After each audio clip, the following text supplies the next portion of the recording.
electric vehicle that you have, so we can just kind of all be on the same playing field and know what you got. My name is Devin Delibro, and I work for Green Energy Consumers. I am the program coordinator, and I put this event together. And I'm going to let my colleague Anna introduce herself. Hi, everybody. Thanks for joining us. My name is Anna, and I am the Electric Vehicle Program Director at Green Energy Consumers, and I'm excited to talk about some EVs with you today. Perfect. And then joining me as moderator today and Anna is Sarah Canavaro from Ocean State Clean City. So Sarah, if you just want to say hi. Hi, everyone. So my name is Sarah Canavaro, and I'm the coordinator for Ocean State Clean Cities, like Devin mentioned. And I'm excited to be here today. Perfect. And so today is just going to be a really fun, relaxed event. So we have some people on the call who've agreed to be our designated EV ambassador panelists, and I'll let them introduce themselves in a minute. But really, it's a conversation amongst women for the most part. So feel free to unmute and turn on your cameras if you're comfortable doing that. Ask questions, raise your hand if you feel like you need attention, but you don't want to interrupt folks, or write stuff in the chat. I will find a way to get to you either way. But without further ado, Tina, you're at the top of my screen. Do you want to introduce yourself first? Hi, I'm Tina. I live in Sharon, Massachusetts. I think you guys are all fairly local, right? And I got the Chevy Bolt right in the first week of January of 2020. So in the before times, before we even knew what COVID was. And I thought I would be off traveling with it by now and so forth, but really it only has 15,000 miles on it, and mostly that's just more recent. So I feel like I'm still a newbie. That's me. Thanks. Ivy, you're next. Hi everyone, Ivy Washington. I got my BMW i3 Rex in 2018 and I leased. And so folks who have been on other calls with me know the lease is up in December. So I've been test driving lots of other electric cars, so I'm more than happy to talk about those too, or tell you about the i3, which I have really loved. So happy to talk about any of those, and I think that's it. Great. All right, Liz, you're up next, please. Hi, everybody. My name's Liz. I live in Worcester. I am the only driver in my house, and the Chevy Bolt is the only car that we have.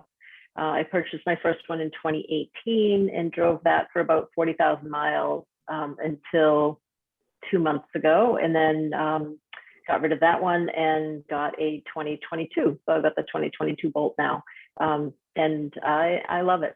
I've been very happy with them. Great. And then last but not least, Stacy.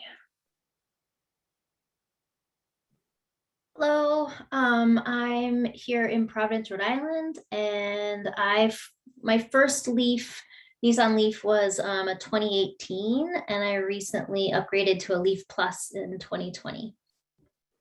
Great. Okay, we can start anytime you guys want now. Feel free to ask questions. This is really just an open chat to discuss. Anyone brave enough to go first? Hi, Anne Marie here. Let's see. I want to start my video so you can see who I am. Okay. I'm just curious as to why a couple of you turned your cars in when they were just a couple of years old. You know, why after 2 years would you get a new Leaf? And Liz, I think you turned yours in after 4 years, is it? So I'm somebody who drives cars into the ground. So I'm just wondering why the quick turnover. For me, it's just my lease was coming to an end.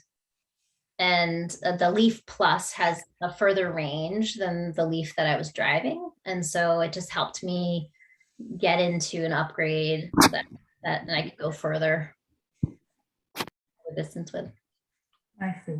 And what is your range with the upgrade? I don't remember what they say on the books, but I think it's between 250 and 300, but I Wow, don't that's a know lot. what it is on the books anymore. Sorry about that. Leaf Plus on the books is, I believe, is 226, Oh, and the regular Leaf was 151. yeah, that I remember 151. So I can go a lot further. I got to the White Mountains, which I never could have done in the first one. And Thank a you. lot of people choose to lease their electric cars because the technology keeps getting better and better every year. Ranges keep extending, fun features keep happening, that sort of thing. So like, not to call her out, but Ivy is in the process of looking for a new car, and she's been, because she's on a lease, and she's been test driving all the fun new cars. So if you have any questions about that, she could tell you. I also, I- I was gonna say that too. I saw Liz was gonna say something first though. I would like to add, so I too am somebody who usually keeps their cars until they will drive no further. But the Bolt at the time was under recall. And so for two reasons, I decided to purchase a new one. One was that I had 40,000 miles on it, and I had noticed a decrease in the full charge. And I'm somebody that does a lot of highway driving, and my family is 50 miles in each direction. And so I tend to put a lot of highway miles on it. And so the combination of the car being under recall and that little bit of drop in range, I decided to take the opportunity to purchase a 2022. And then 2 weeks later, it went under recall as well. So that part didn't work out so well. But the range on the 2022 Bolt is about 256 miles. So it's nice. Yeah. And my reasoning was also in that range conversation. So that was why I decided to lease in 2018. That's why I'm looking. I really liked my i3, but they don't have a new i3 that goes further and has a wider range, which is why I'm sort of looking at other options. So that's definitely like my driving reason for switching things up 3 years in, even though I had a car I really, really liked. Ellen, you have your hand up. Go ahead and unmute. Hi, whoops. It is dinner time. I had bought a used 2008 Prius years ago in 2017 from a neighbor. I'm like, okay, this has just been my typical way of buying old cars and running them into the ground. But I now have a car that needs a catalytic converter, and I'm driving a Prius with poor emissions, which is like totally, going against the point. So I'm in the market, and what my mechanic said, the Prius Prime, he really is excited about that. And you guys aren't talking about hybrids. I guess I'm afraid of going straight electric at this point. So I'm kind of looking at, I'm really wanting to know why you chose what you chose given the market. And Ivy, if you could share what you've been liking in all the cars that you've been driving. I haven't even started really shopping yet. I'm just asking questions. So I can start and do the transition piece, and then other people can jump in. But my car, that REX at the end, stands for range extender. So it has a 2-gallon. They tell me it's like basically the size of a motorcycle engine, right? And it recharges the battery, so it's different from a hybrid. In the sense that I'm not using it ever unless my charge gets so low that it needs to kick in. So I feel like that was sort of like my transition into electric cars, right? So I had a Camry that I had had for a decade that I loved. And so I feel like that's definitely worth something worth looking into if you're not sure about going full electric, but you've already had experience with a hybrid. Basically, it would remind you of your hybrid when your charge gets low. So you kind of have this like built-in safety net of oh my gosh, what if I'm going really far? Then you could stop at a gas station and put in 2 gallons and get another 50 miles to wherever you need to get to. So it's definitely worth, if that's something you're interested in. I really loved that. I feel like it was a nice transition. I feel like after having had it for a few years, like now I'm ready to go full electric, but I did sort of need that transition point. And my experience has been sort of different from others because I don't have a long commute for work. So I feel like I don't have to do a whole lot of daily driving. And even though I love to drive and love having a car, I don't need it for the like getting to and from work. So I feel like that's a consideration too. In terms of the ones that I've tried, my sort of criteria were, I got a little spoiled with the BMW being super tiny and easy to park in the city, but also a little higher up. So because I'd only had cars that were sedans, so I tried to look for cars that had a much longer range, so in that like 200 to 300 range, and that were small-ish, right? So not giants, because I live in Cambridge and am parking in the city all the time. And that maybe had like a little height to them so that it wasn't sort of just a regular sedan. So that meant I tried the Ford Mach-E. I tried the Tesla Y. I tried the Volkswagen ID4, the Polestar, which was a little bit more like a sedan. I tried the Kona, so the Hyundai Kona, the Hyundai Ioniq. I had driven the Chevys before, so I sort of like know what the deal is with them. And I think that might be it. I might be forgetting one of them, but so, and they're all, I guess I said this on the last call I was on, but they are all super different. And I feel like when you test drive them, you like cars that I would have thought would have been basically the same, like felt different sitting in them, felt different driving them. So I highly recommend. I know it's sort of time consuming and it means going to a bunch of car dealerships, but I do think it's super worth it because I feel like then you have a real reaction to the car itself.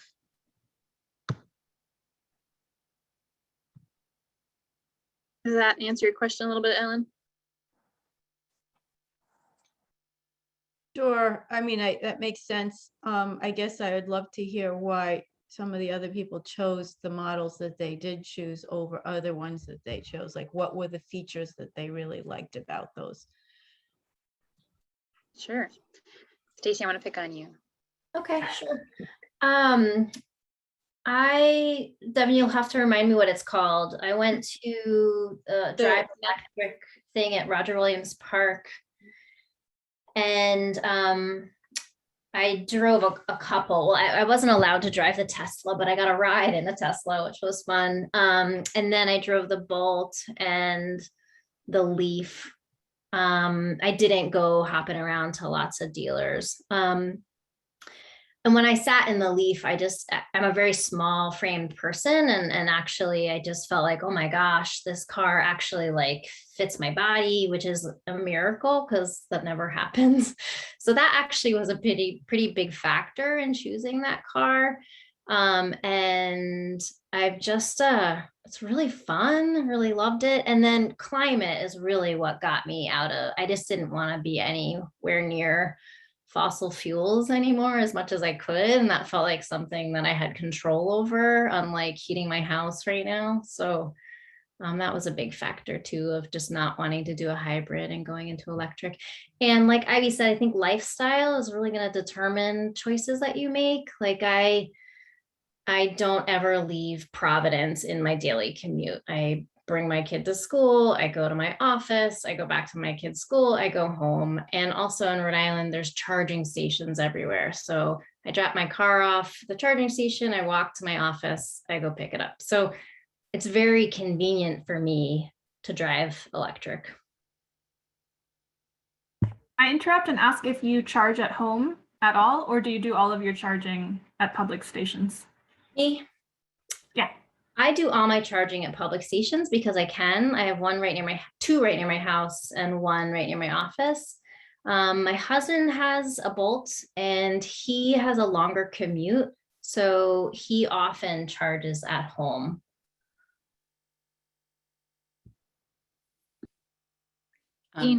Yeah, go ahead. So I went for the Bolt. I was trying to drive as many as I could, but in 2019, at the end of the year, it was hard to find them to drive. But I was going to say to the person who was saying I'm hesitant to give up my hybrid.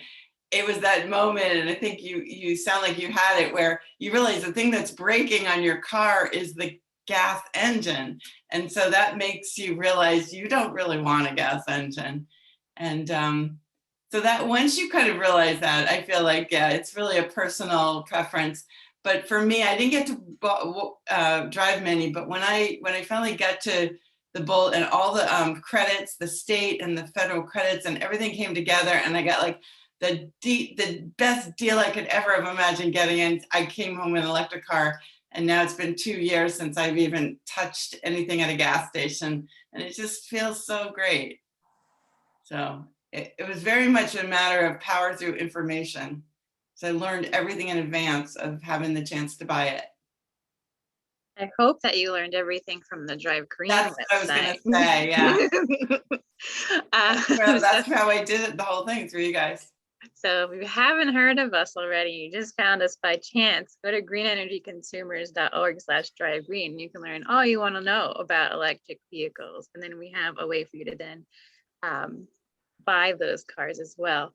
And I just wanted to touch on one thing that Tina said, and to clarify, which was the rebates. So in Massachusetts, there is something called the More EV rebate, which if you get a plug-in hybrid, you can get up to $1,500 for a rebate. And if you have a battery electric vehicle, you can get about $2,500. There are a couple stipulations, so I encourage you to check out their website.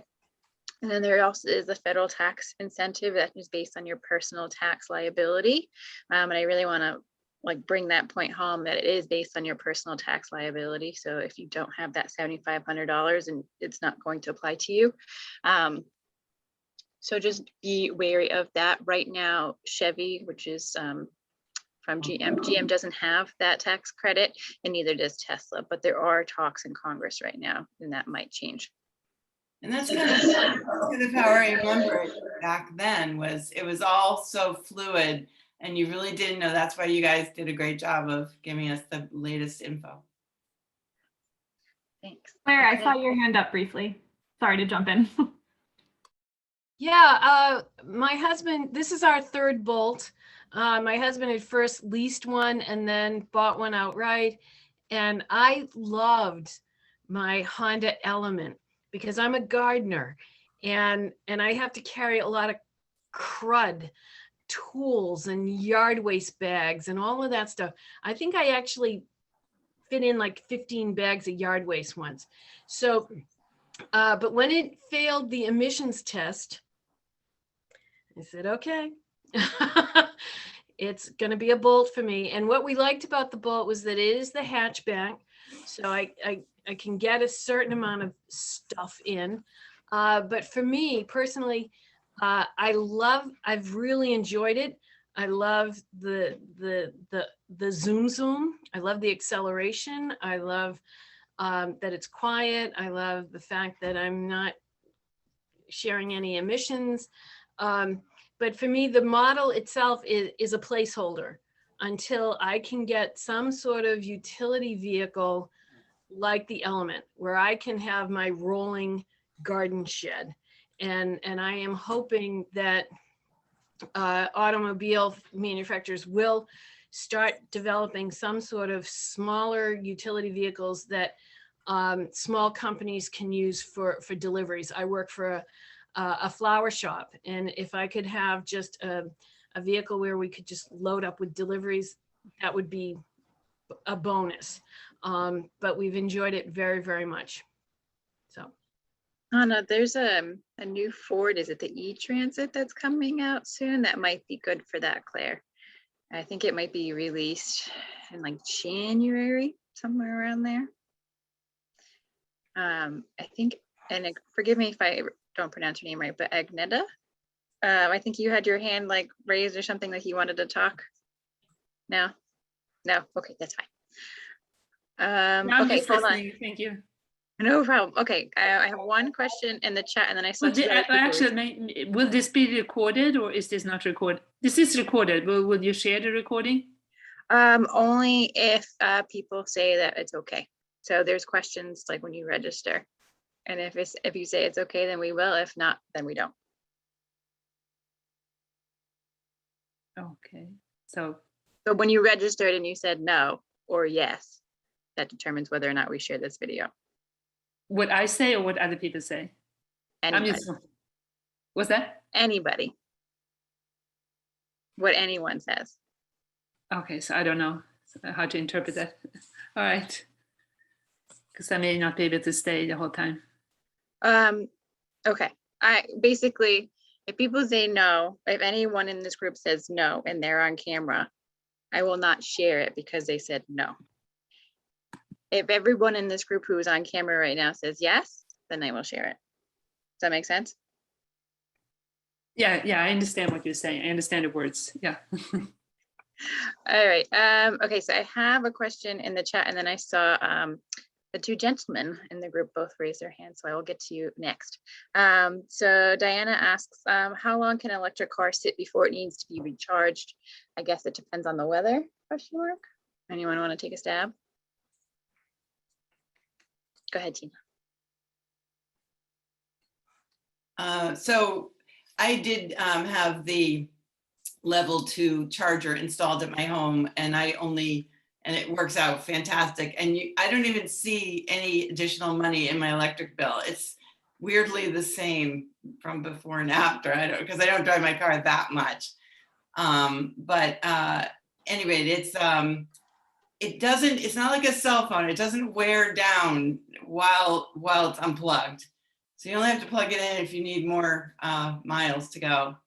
I won't talk about the rebate the recall, because that's confusing to me in terms of all the rules. But in terms of answering the questions about the charge, it holds its charge. That you only need to charge it to go up, it won't go down. But importantly, you mentioned the weather, and I just wanted to say one thing about this. It's probably from March through November, I just think the Bolt's the most fantastic car. But the rest of those months that I didn't mention, it's kind of rough because I felt like I had much more range anxiety because one of my family members insisted on heat, and the heat's lovely, but it drains the miles and yada yada. You mentioned, sorry, Devin, you mentioned level 2 charging. Can you explain what that is for folks who maybe haven't heard that term before? So I'm using the right term, but the Bolt has a plug that is not a household plug. It's like a dryer plug, and it makes it go much faster. So if I come in at night and charge it, it's always ready in the morning. I'm not an electrician, but I also got some kind of rebate on my electric bill for having one of those.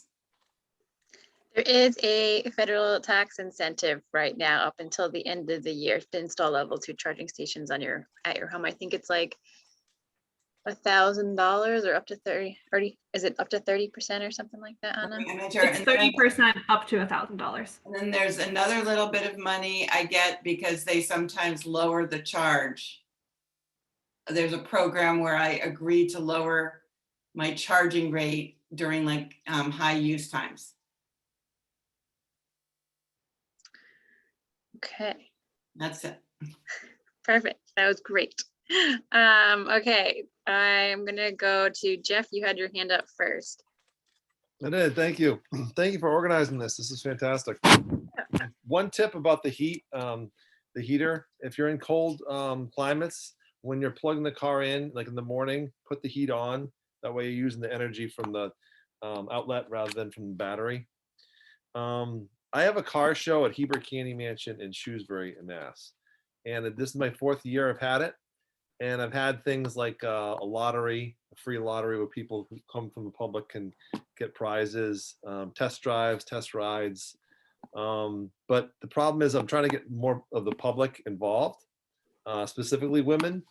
And I was wondering if anybody had any ideas on where I could advertise or what organizations I might be able to reach out to get more interest. you could reach out to us. So the Drive Green team is actually run by 4 women. And we have been hosting more and more of these webinars because we really feel like it is extremely important for women to take up space in this arena and like answer each other's questions and to feel like, you know, very comfortable, that sort of thing. So Jeff, if you want to reach out to me at some point later, I'm going to drop my email in the chat and we can figure something out.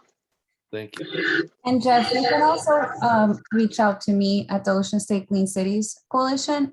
We have a lot of, different stakeholders involved and a lot of women involved as well, different groups. We'd be more than happy to share any events too. I will also add my email to the chat so you can just send some information over. Excellent. Thank you, Sarah. Absolutely.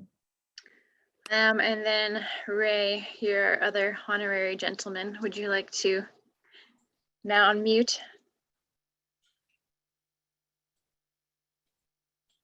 Hi, thanks. So I guess I would say I've been a car nut since I was about 7, which is quite a while ago. And I've had some pretty interesting cars over the years and quite a few of them.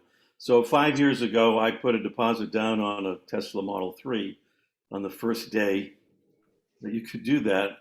And 2 years later, I got the car.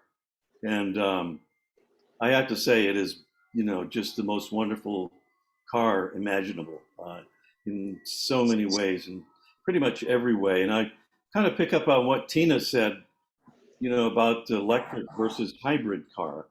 I think hybrid cars were a good transition thing, but if you have a hybrid car, you still get an engine and you've still got all the things that an internal combustion engine car has, all the things that can break, which don't exist on electric cars. Obviously, there's no engine, there's no exhaust system, there's no radiator system the way they are in an internal combustion car.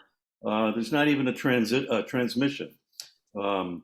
So there are all of these things that can't break. Your brakes, in a different spelling, last at least 3 times longer than in a conventional car because of the regenerative braking that exists in, I think, all electric cars. So so just to pass along my experience, it's just a wonderful, wonderful thing to have a pure electric car. And as some other folks have said, the performance is pretty spectacular in most of these cars, certainly in the case of Teslas. And mine is a slow Tesla, comparatively speaking. There's a, as Jeff probably knows, there's a Model S Plaid version now, they call it, which is the fastest production car in the world. So people still think electric cars are slow, and that's certainly not true. So that's, I think that's my 2 cents. If you got a lead foot, EVs are for you. I heard that somewhere a police department test drove and accepted electric vehicles for like high-speed chase. Yes, I think the New York City Police Department recently bought, I don't know how many, it might have been just 1 or more, Tesla Model 3s, yeah, for just that purpose. Yeah, I was in a Volkswagen GTI and I was really afraid that I'd be just moving into a golf cart. So I was actually really I really wanted to make the change for climate, but I was really reticent. And then I drove one and it's a ton of fun if you like to have a little fun behind the wheel. Ivy, go ahead. I just wanted to pick up on the regenerative braking for people that don't know what that is, but also because that was one of the things that I thought was the biggest difference when I was test driving a bunch of these electric cars. My car right now, before I had the i3, I had just a regular Toyota Camry, and it idled super, super fast, right? If I came off the brake, I was moving forward quickly. And I feel like the BMW is the exact opposite end of the spectrum, right? So the regenerative braking basically means that if you come off the gas, you are braking, right? So your car comes to a stop without you ever touching the brake pedal. So it's a very different driving experience. I found it to be not that hard of a transition. I thought it would be harder than it was. And I test drove it with like, I knew someone who had an i3, so I tested it out, so I knew it was coming. But I will say, when I did all these test drives recently, the cars were super different. So I would say most of the ones I test drove had less significant regenerative braking than my BMW has. The i3 was like really, you stop, you come off that gas and your car stops. And I feel like it went the range, and there were different cars that sometimes had you could change it. You could go level 1, level 2, level 3, right? And make it either have it brake more when you came off of the gas or less and have it be more like a traditional drive.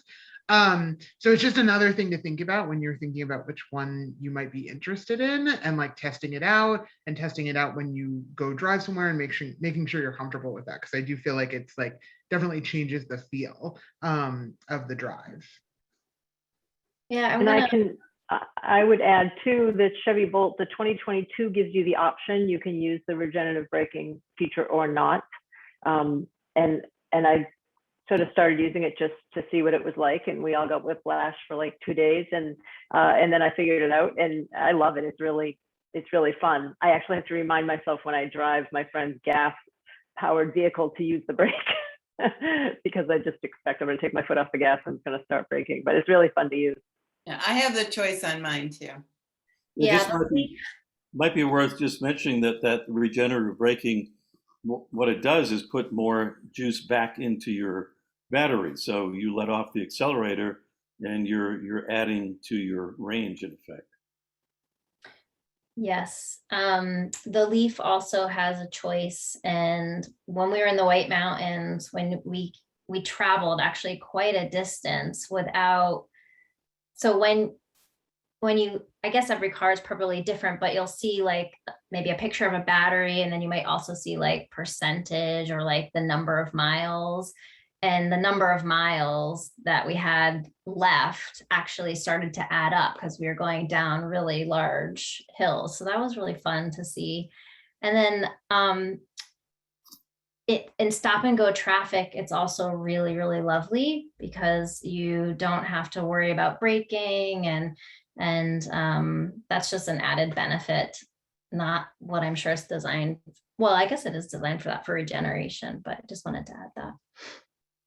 I'm going to toss out another subject that I haven't even mentioned to you guys, but I mentioned in the beginning, I feel like I haven't had a chance to take my Bolt and go to, not far away, but places that are, to the edge of my range. And I'm thinking about this whole business of like charging hospitality, because I'm thinking like, well, okay, we'll drive to Burlington, Vermont. Ooh, I can't quite get there. So we'll drive to Montpelier and we'll get an Airbnb, and ooh, what if there's nowhere nearby and then I have a bicycle and I can't ride there? And like, so wouldn't it be great if we started to think about hospitality and like charging stations that are near pretty little Airbnbs or some kind of way to reserve them? I know there is some of that in cities probably, but it'd be fun to get into that personally. That would be very cool. While we're on the topic of like longer ranges and trying to charge on the go, I want to bring up a couple of things that people should know about. So a better route planner is something I've heard about a lot on these types of webinars, where people who want to travel long distances will plan out their routes beforehand to figure out where the charging stations are. And there's also apps like ChargePoint and PlugShare. PlugShare is probably the better one because it's crowdsourced, and it has more of the different charging stations on there. And this links really nicely to a question in the chat, which is when you use a public charger, is there a cost associated with that? And does anyone want to take a stab?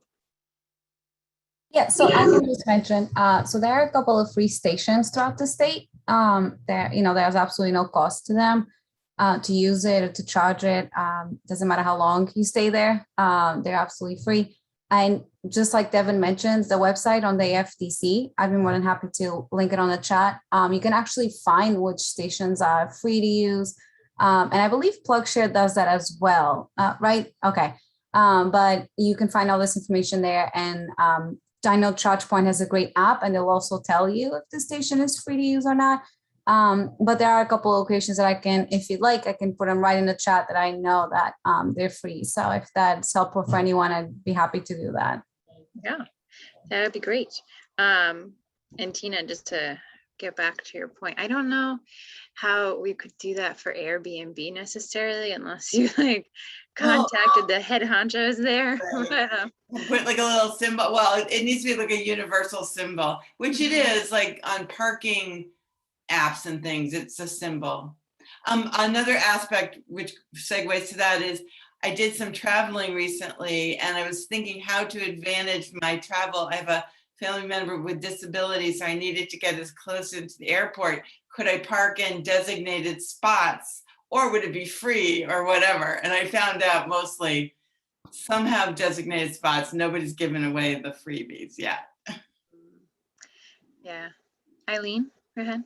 Yeah, just to add to what Tina was saying, I was in Oregon this summer, in Portland and around, and we stayed at a B&B in the Willamette Valley, and the Airbnb person was part of a Oregonian electric vehicle circuit. So she had just what Tina was talking about. She had a station in her driveway that was listed, so people were traveling around, they could go there for a charge. So she could be like, she could have an icon, like that's yeah. She was listed on the EV That's charging. cool. Yeah. Too bad we don't live in Oregon. I know. It was a state, yeah. So Massachusetts or Rhode Island could do the same. I do know that more and more hotels are doing that. Well, I don't know if they have an icon, but I do know more and more hotels are installing charging stations. So that is pretty cool. Yeah.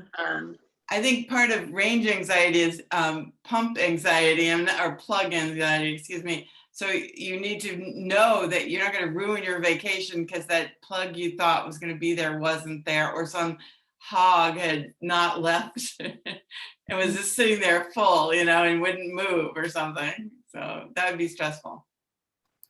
I'm going to jump in real quick and say that one of our other EV ambassadors who has a Kia Niro EV drove 8,000 miles from here to New Mexico or Arizona and back with his wife and 2 dogs, and they camped in their car for the whole trip, and he wrote us a blog post. So I'll post that in the link if you're curious about how to plan something like that out. And another one of our EV ambassadors just moved from Western Mass to Colorado and is writing a blog post basically as we speak about how he managed that. And he had things like a roof rack and bikes and wanted to figure out how that would impact his range. So people can do it. It just takes a little bit of planning, and the stories are kind of fun. So I'll post that in the chat. Evan, I just wanted to make sure we answered that question about the cost associated with charging, just because I don't want people to worry that if they can't find a free charger that it's going to be something super expensive. It is not like paying for some other kind of parking or some other kind of thing like you would imagine. It's more like what you would imagine paying for electricity would cost. And especially I feel like in cities, sometimes they're subsidized. I don't think we touched on the fact that even when you do have to pay, it usually is like a very reasonable amount. Is that fair to say? Yeah, it's much lower than a tank of gas. Right. Yeah, much lower. This is another thing I think about when I'm driving. Do we have an electrician who could explain the terms?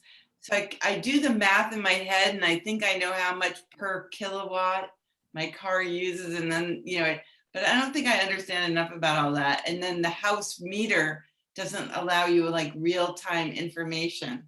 So those are good topics that relate to how much it costs. Because I had no idea about that. There was a for pay one at a shopping place I went, and I just wanted to do it to see what it would be. But then I was like, oh, I really don't want to give them my credit card. That's fair. We have someone on staff. Her name is Mal, who's our techie engineering person who answers those questions. So if you send me an email, we can send one to Mal. Unless Liz, you have the answer. Well, I have some practical numbers, because this is a topic that comes up every time somebody wants to talk to me about my car and how much does it cost. And I've done some comparisons.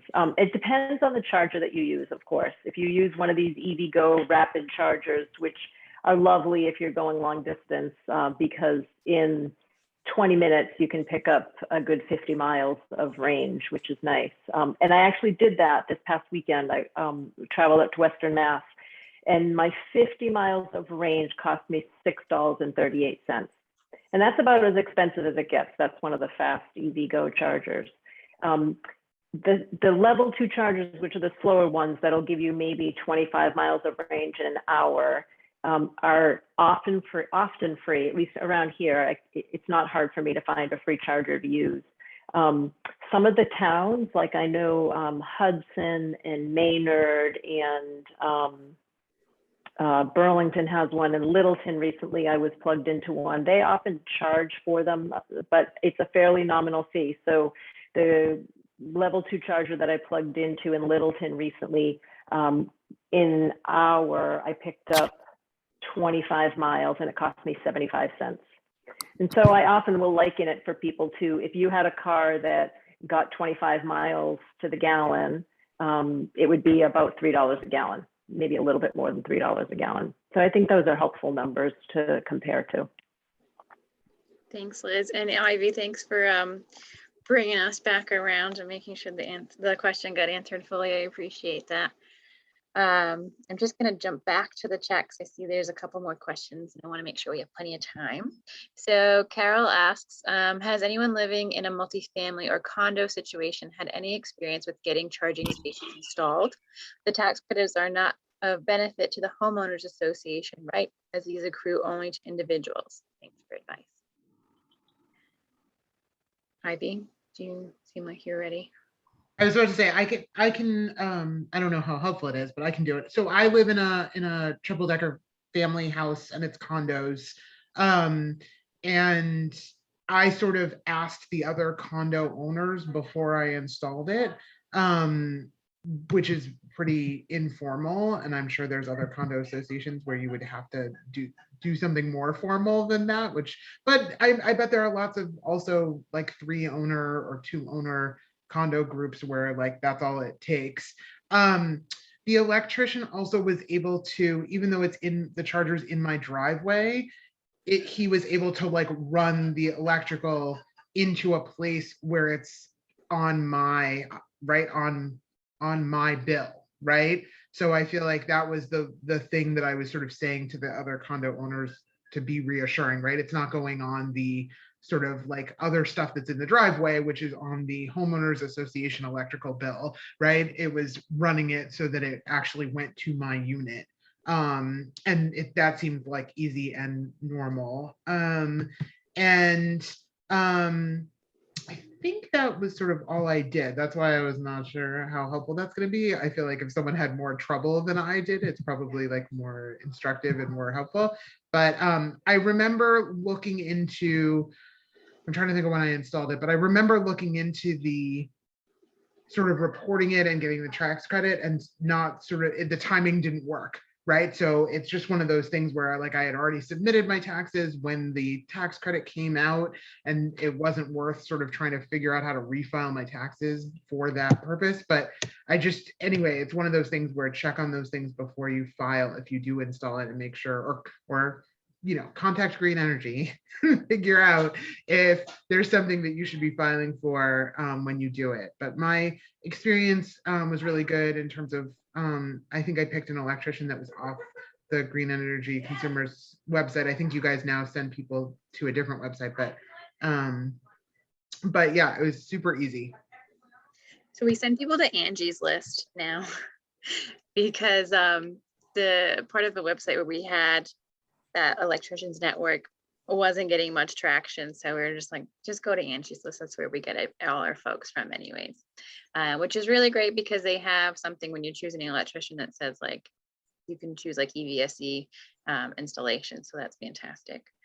Just to try to answer it as much as I can, that question, Liz, you go first. Can I just add to that? I used the regular electrician that I've used to, install recessed lighting in my house. And I sort of sheepishly called him and said, I don't know if you've ever done this before, but I want to have blah, blah, blah. And he came, he looked, and he was like, it's not a big deal, right? Like, we'll run the wire. I had no electricity in my garage, and so they had to bring the power out to it. And, you know, he was really, I was a little embarrassed at the suggestion that maybe this was something complicated to do. So really, any electrician can do it.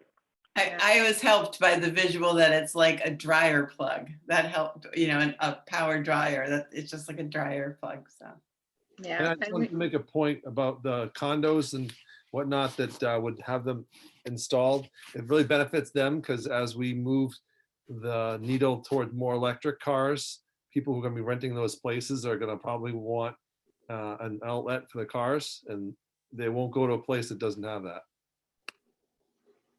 And I would like to just highlight the fact that my aforementioned colleague Mal is fantastic, and she is doing, she's putting together, what is it, like a guide for multi-unit dwellings and condo associations and that sort of things that talk to both like the people who live there and also really to the owners and the people in charge of installing those sorts of things. So when that guide comes out, we will send an email blast, keep you all posted. So stay It'll be tuned. very soon. It's two. It's one that you can basically hand to the decision maker that's like, this is why you should do this. Here are all the incentives and how they stack up. Here's the web links and the phone numbers to call.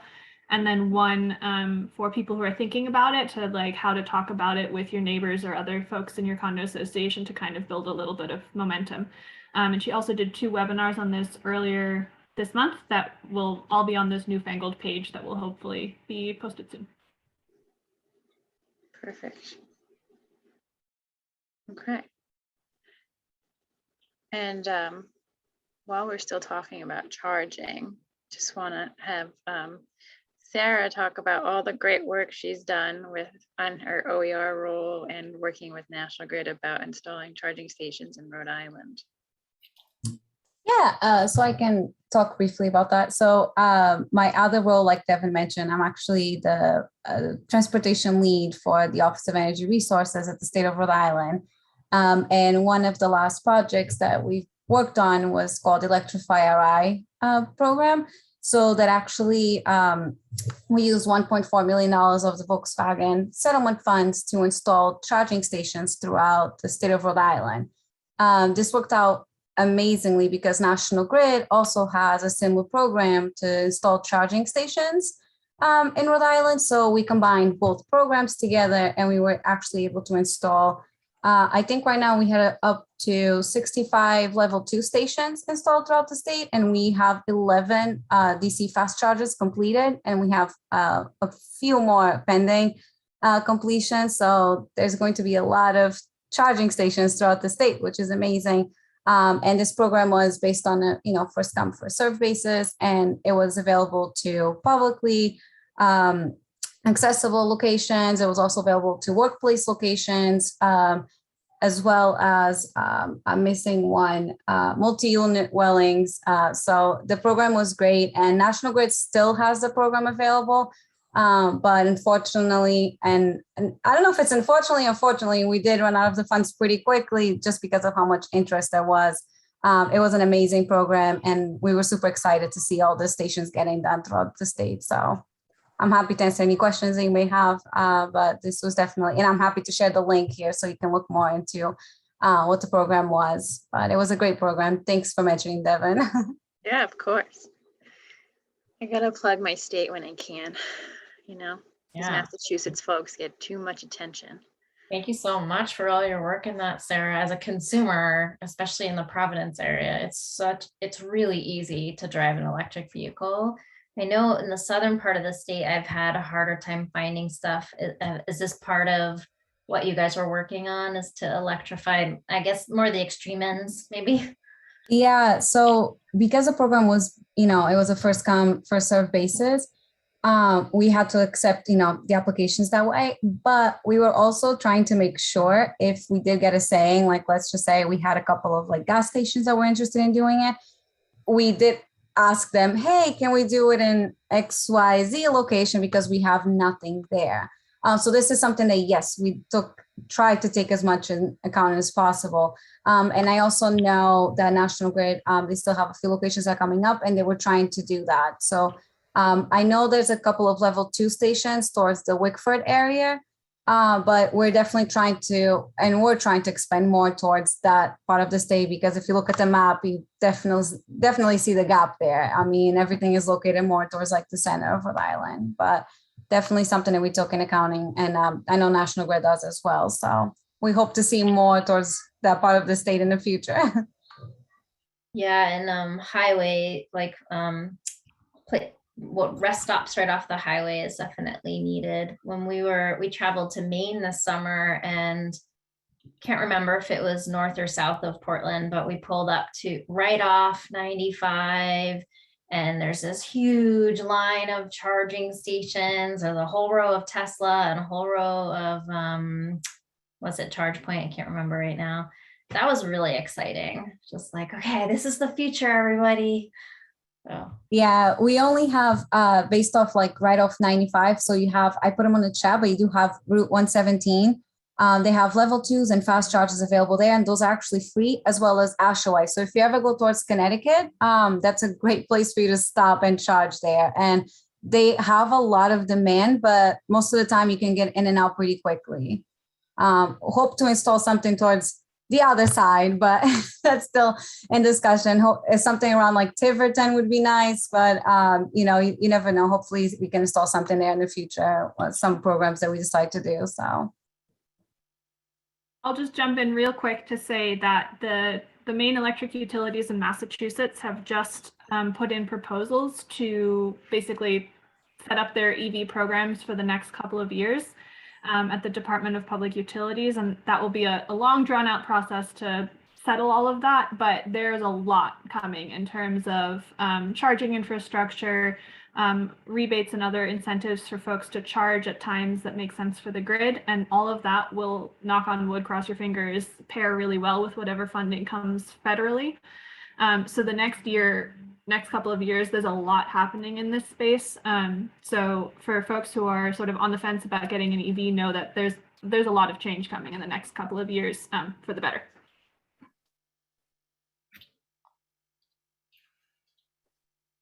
Okay. Devin, I asked you this question last time, and I think you were going to look into it. Gosh, I hope I did. No pressure. I think it's just an ongoing question of mining lithium and like the future of electric cars, and that being a limited resource. I just wonder, I haven't really heard much about this conversation, and so interested in. We definitely realize that like mining for the minerals used in these types of batteries like cobalt is like severely problematic, and ignoring the problem and pretending it doesn't exist is very like Western elitism. And so we are doing our best to, at the very least, recognize that there is a problem with the supply chain. And we have a blog post that we're waiting to put out to just kind of discuss in that and like, recognize that it is a problem. There's not much we can do about it as a small nonprofit. Unfortunately, we can't change everything. But I know that Elon Musk, for example, has pledged to stop using cobalt, not so much because of the human rights ramifications behind it, but more for like, the costs associated with all of it. I don't know if I see very many trends moving away from it, but I do know that there are more efforts to recycle said minerals, so there will be less mining. Okay. Yeah, an organization called Redwood, JB Strubble, created that, and that's going to do a massive amount of closed loop for the batteries. So they're going to create batteries and they're going to recycle batteries, and like recycle, I think it's like 95% of it. And there's already organizations out there that do it now, but as more batteries get, used, this industry is going to explode. So, one thing that gave me hope on this front this week is that Ford is talking about this. They're working with Redwood Materials. They're trying to set up, to the extent that I can trust any massive organization like that, they are trying to set up a closed loop system so that they can recover the minerals in batteries once they're used up. So the fact that they were talking about that and making a real point of that in the same articles where they're talking about opening new plants to manufacture batteries or manufacture the vehicles in the United States, that did give me a little modicum of hope that they're actually thinking about it, because they could have very well just not mentioned that at all. And they are working on it. But as Devin said, this is just one of those things that we need to keep talking about, because it does need to get better. So just to mention, I think it was just today or yesterday that Ford announced they're pledging $11 billion for 2 new electric vehicle and battery plants in Tennessee and Kentucky. So that was some pretty exciting news. Devin, I know we're running a little short on time as well, but I would like to mention real quick to the group that's here that I should have mentioned earlier, but so the Office of Energy Resources is actually working with the DOT, with Department of Transportation, Department of Environmental Management, and the DMV, Department of Motor Vehicles, to put together a plan for the EV infrastructure for the state of Rhode Island. We're actually hosting listening sessions this week, and they're public and they're free. So I'll put it on the chat. Please visit the webpage. This is something that you can attend. It's free, and you can share your opinions, concerns, feedback. This is all going to be taken account towards the plan. And there'll be people there to take notes, and they can give any feedback to you guys. So I just want to put that out there. If you guys have any ideas or suggestions or any negative, it is also, great to have. And so I would like to put that out there so you guys are aware of it. Thanks, Sarah. Definitely drop that in the chat and then send it to me, and I will send it in our recap email. And Stacy, thanks so much for continuing to bring that up. That is something that is very near and dear to my heart, but it's something that I brought up on my first day that Anna trained me. So we have what we call a Drive Green boot camp that we give to all new Drive Green staff hires, and I was like, but wait. what something's fishy here. So I really appreciate you keeping true and keep talking about it. All right, so we have 2 minutes left. Does anybody have anything pressing that they want to ask? Anybody who hasn't talked yet? Anybody? I'm Maple, I'll go.